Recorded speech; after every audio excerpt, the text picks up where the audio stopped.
everybody. I'm Dr. Jesse Jackson III, best-selling author and facilitator of the Don't Kick 'Em Out book and training series. I want to welcome in literally leaders from all over the world that are managing some of the current issues right now that has been brought by our health crisis. I want to always provide some very accurate guidance, some standards and some practices, things that you need to be doing that will put you in a better position while you're going through it and when this thing is over. One of the major issues that we're going to have to address, and right now and in the future for school principals and superintendents, is the trauma that has occurred with our staff. Now, I want us to think about, we talk a lot about trauma-informed training, informed care and things of that nature, but all that really does translate is to information. Information does not help. It just informs you, but it doesn't give people the approaches they need to take to help people, to transition people who are in trauma. One of the things that we're able to acknowledge a lot of times in our business is that the kids have problems, but what we have failed is to understand the issues that the adults are having. I've identified 14 things here that cause depression for adults and make work difficult. Now, one of the things we've seen is that there's a historic amount of staff that was dealing with anxiety anyway, like in their personal life. So, this school year, I've probably seen more professionals on medication, people that are admitting they're on medication, admitting they're in therapy, trying to manage and work through their issues. These are 14 things that I've seen. You tell me if you see them too. I'm highlighting some that I think you need to figure out.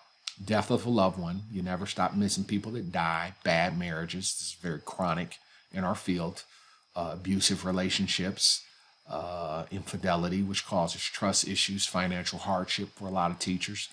Personal supply shortage. I've personally seen a lot of teachers that are missing their personal supplies, and they are bringing that hardship to the school. I've actually witnessed a staff person ask their principal for personal supplies. Molestation, rejection by parents, fear of the loss of job or paycheck. Kudos to all the schools that have kept the staff working. Previous negative work experiences, abusive workplace relationships where there's bad dynamics at the job, home foreclosure, people losing their homes right now, struggling with their own kids, and poor health. So we're talking about things that are going on in the lives of our staff, and this is what's dangerous and tricky. What happens when a person, trauma has a very adverse impact on folks, because trauma is not a time stamp. Trauma is not a physical injury. Trauma is a damage or brokenness to the heart or to the spirit. So the trauma lives internally. So which means there's no time. That means anything could trigger it. Okay? And so that means we now as principals have got to learn what's appropriate with talking with our staff about and what's not. Because what's happening is there are hundreds of thousands of principals being put in positions they've never been put in before, where they have an employee that has brought a personal problem to the campus. What do I do? Because I've met a principal that wouldn't tell you that they have staff come in their office crying, telling them their problems, telling them about what they're going through. So I believe it becomes very critical that principals and superintendents understand the do's and don'ts, things you should be saying, things you should not be saying. Because if you do not, you could put yourself in some severe legality. You can put yourself in some very dangerous space that you cannot get out of, right? You have people that are in some very serious ethical situations as principals in terms of who to keep working, how to keep people working, people billing for hours. Remember this, and this is one of the things, and this is why we're doing an extensive course on what poverty is and what it's not. Always remember, poverty is not money. Poverty is emotions. It is spirit. And what we need to understand is that people will always attempt to place their poverty on you. That's why if you have an impoverished population, you got to know how to help people. Always remember, poverty always do two things. It'll always take advantage because that's what it's trained to do. has nothing to do with money. It's trained to take advantage. And what poverty will always do is if you start feeding it and attempt to stop, it will blame you for all of its problems.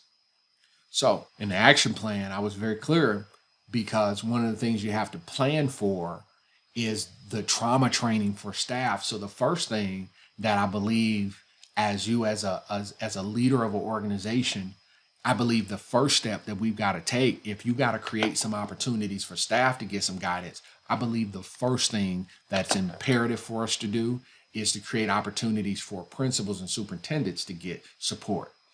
My principal colleagues all over the world are tired, frustrated. Superintendents, tired, frustrated, seeking and searching for answers.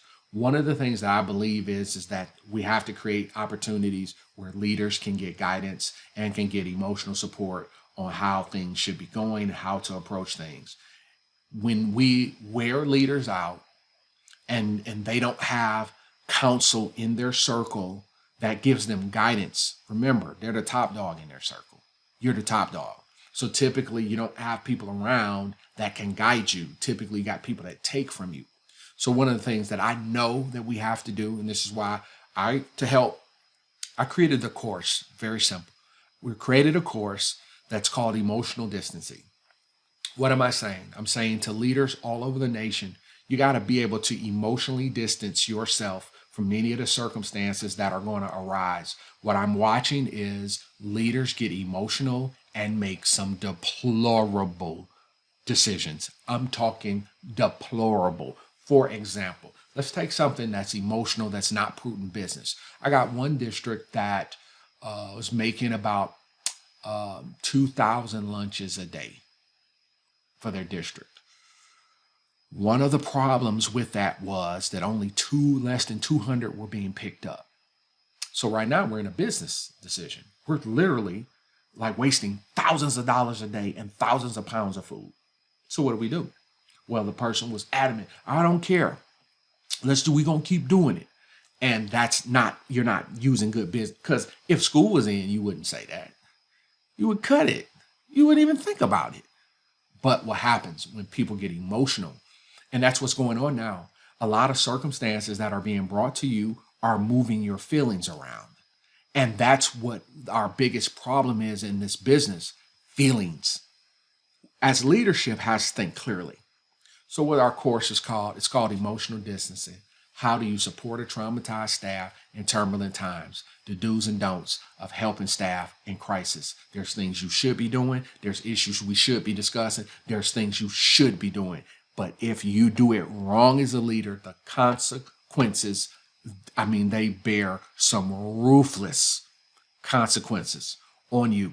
This is a course that's designed for school leaders to walk you through the principles and the importance of understanding what is appropriate to work with staff, what are appropriate conversations, what are inappropriate conversations. How do you really go about helping your staff when they themselves are dealing with their issues? Included with this course, I will send you our book. It's called Closing the Leadership Gap, and it's 15 real school leadership lessons that you won't learn until you've been fired or the damage has been done.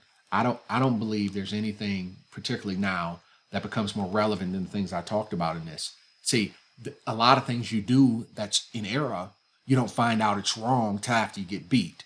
And that's what we're talking about in this course. We're talking about how to stay in front of this stuff because things are coming at you now that don't make sense, and you're going to be emotionally engaged. So you want to make sure that your decision making is proper and pure. That's the purpose of this course. Let me lead you and guide you and give you some guidance in this key and critical area. If you know this is what you need, all of the information is below, dates and times. Please join me, get some of the imperial and just absolutely imperial help that you need, and all of your school leadership team can come on your registration. I am here for you to guide you through these very, very uncertain waters, but we can gain some practice, some solid practices in what to do and what we should be doing and what we should not be doing. Both are equally as important. I'm Dr. Jesse Jackson III. Looking forward to working with you soon. I'll see you in class.